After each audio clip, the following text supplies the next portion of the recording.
semaine, au Salon du Ciel, on a noté que la grande tendance était le retour au fait maison.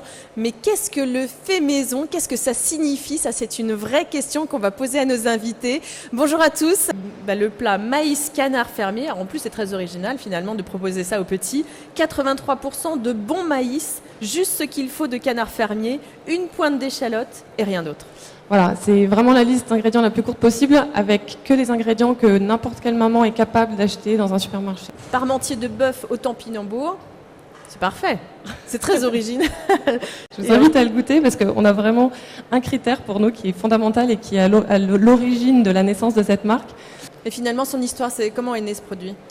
C'est simple, c'est un papa qui s'est rendu compte qu'il ne mangerait pas ce qu'il était en train de donner à sa fille. D'accord. Et finalement, il s'est dit, moi, je vais faire autre chose, je vais faire du fait maison. Et il s'est dit, mais c'est pas normal, il devrait y avoir des choses qui soient pratiques et bonnes. Et vous, Monsieur Regoubi, quelle est votre signification du fait maison? Parce que vous, si on rentre bien dans le sujet, finalement, personne ne sait réellement ce que c'est qu'est le fait maison. Vous répondez à la question en la posant.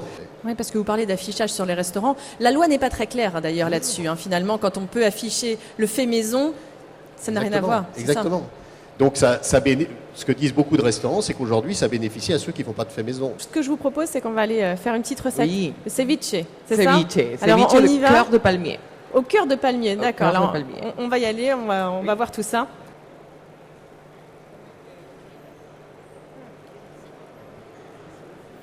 C'est délicieux.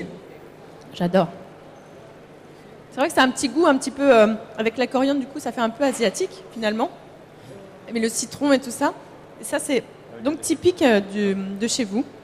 Je ne m'arrête pas. En plus, c'est l'heure de manger, alors. La coriandre, c'est vrai, c'est asiatique, mais ça fait des années qu'on l'a assimilé dans notre culture. Mhm. Et la plupart des plats équatoriens ont de la coriandre fraîche. C'est dur à dire en français. Mais non, parce que vous parlez très bien français. Et vous avez fait vos études à Biarritz, c'est ça? À Biarritz, au lycée hôtelier de Biarritz. D'accord. Et alors, on a d'autres ingrédients. Je vais aller demander à nos invités ce qu'ils en pensent. Qu'est-ce que vous en avez pensé? C'est remarquable de mélange de saveurs. Là, on retrouve effectivement ce qu'on perd le plus souvent aujourd'hui, c'est le goût. C'est-à-dire les nuances de saveurs avec les différents ingrédients. C'est remarquable. Eh bien, bravo. Merci à tous d'être venus sur ce plateau. Et puis, nous, on se retrouve cet après-midi pour d'autres émissions. Merci et encore bravo. Bravo, Maria-Rose. Merci.